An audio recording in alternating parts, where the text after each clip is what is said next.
And in today's fast-paced world, many people are turning to AI chatbots for emotional support, seeking comfort and advice on everything from stress to personal challenges. With therapy often being expensive and friends too busy to listen, these digital companions have become a go-to solution. But how safe is it to rely on AI for mental health? And what do experts say about its potential risks? Here's more in this report. People have begun turning to AI tools for personal and professional advice. From addressing anxiety to challenging work pressure, AI chatbots are increasingly becoming a go-to companion for people these days. They have become a space where individuals can vent, reflect, and even find comfort without judgment or interruption. In times when therapy can be expensive and friends are often too busy, AI is turning into a digital shoulder to cry on. This shift has led to some wondering about the role of AI in offering support traditionally provided by therapists.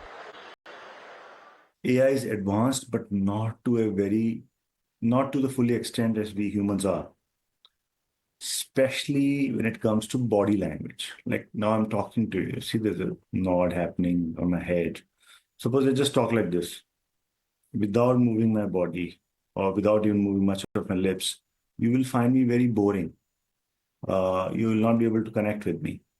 So when two humans interact with each other, tonal fluctuations in the voice, our facial feature, the facial expression, our eye movements, our hand gestures, all of them is a huge and important part of a conversation. Even 70% to 80% as per the research. Spoken word is just 20%. It's just that because people are busy, as we were saying before, people feel validated when the chat GPT or any other AI mirrors their emotions. But in real life, human connect is very, very important. While AI chatbots offer support, therapists caution that AI lacks the depth of human empathy and therapeutic relationships essential for long-term emotional healing. They warn that over-reliance on unregulated AI platforms could lead to concerns like increased loneliness or inadequate mental health care. Advice लेने के बाद वो इंसान उसके ऊपर follow करने वाला है। अगर वो एडवाइस किसी भी तरीके की रिस्की एडवाइस हो गई, जैसे फॉर एग्जांपल अगर बहुत कई बार अनफॉर्चुनेट केस में लोगों को सुसाइडल थॉट्स आ रहे होते हैं, लोगों को अपनी लाइफ बहुत ही ज्यादा मिजरेबल लग रही होती है, बहुत ही ज्यादा ट्रबलसम लग रही होती है। अगर उसमें वो किसी भी तरीके से अगर सामने वाले को ये हिंट भी चला गया कि नहीं आपको ये कर भी लोगे तो कोई बात नहीं, देयर इज नथिंग डिफरेंस, या फिर आपने इस तरीके का आपका कि ये स्टेप उठा लो और उस पर्सन ने उस एडवाइस को चलते हुए वो उठा लिया अगर कदम, तो we can lose a person, we can lose that life. In an age marked by emotional disconnection, AI chatbots have emerged as an unexpected outlet offering solutions. Experts say while AI chatbots cannot replicate the empathy of human therapy, it does offer something that humans crave for: to be heard without judgments and whenever we need. But they warn their advice must be taken with caution.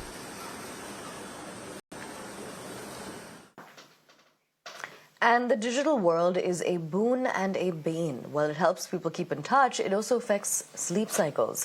Now, recent research from the Norwegian Institute of Public Health has revealed an even more alarming connection.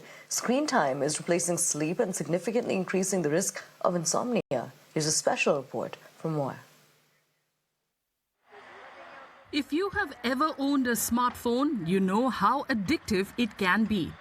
Whether you're walking down the street, riding in a car, or simply trying to unwind after a long day at work, you instinctively reach for your phone, either to do something important or to just pass the time. Now, recent research from the Norwegian Institute of Public Health has revealed an even more alarming connection. Screen time is replacing sleep and significantly increasing the risk of insomnia. Studies show that using screens before bed shortens the sleep cycle by an average of 24 minutes, and prolonged exposure to devices like laptops and phones can negatively impact both our mental and physical health. there is a sleeping hormone known as melatonin. And for melatonin to be secreted, these senses have to be shut down. And that is when melatonin goes up and we get into sleep. Now, screen time affects this a lot. So, screen time doesn't only mean that we are getting affected by blue rays. We are not only seeing, but we are also listening. We are also hearing to something that we are doing over phone. So, that is something that is affecting our brain by reducing melatonin, which is a sleep inducing hormone.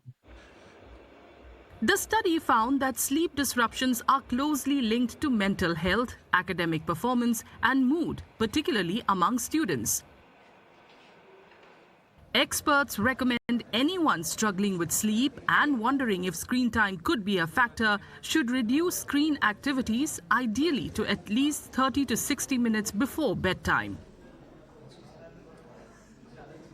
In fact, the research of American Academy of Pediatrics says that quality of sleep is directly related to the attention, the concentration, memory, learning abilities, as well as the behavior of the kid. So the quality of sleep, quality means its duration as well as overall the satisfying factors that we get in the morning, that the morning time we feel fresh after sleep. So that these factors are directly related to the cognitive abilities of our mind. So if the student won't sleep properly, of course their academic would be hampered. The study says that screen time is harmful in itself, regardless of how you use it. Be it social media, your favorite TV show, or that office presentation on your laptop. However, the study adds a caveat saying it's impossible to say whether screen use directly causes insomnia or whether students with insomnia simply use screens more.